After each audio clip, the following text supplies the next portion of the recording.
The drug dosage weight-based interactive calculator helps engineers and medical professionals determine precise medication dosages based on patient parameters. Let's examine the input fields.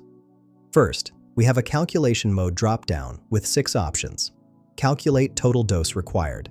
Calculate dose per kilogram. Calculate patient weight from dose.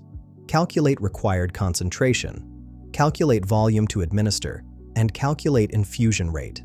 For this demonstration, I'm using Calculate Total Dose Required. Next, enter patient weight in kilograms, dose per kilogram in milligrams per kilogram, total dose in milligrams, concentration in milligrams per milliliter, volume in milliliters, infusion time in hours, and frequency in doses per day.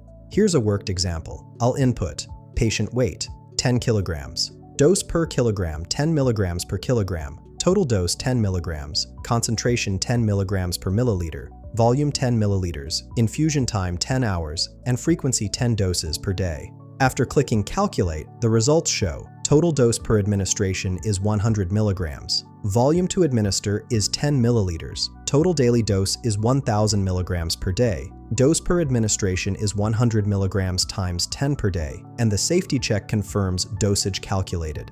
This calculator streamlines complex pharmaceutical calculations for accurate dosing. Find the link in the description below.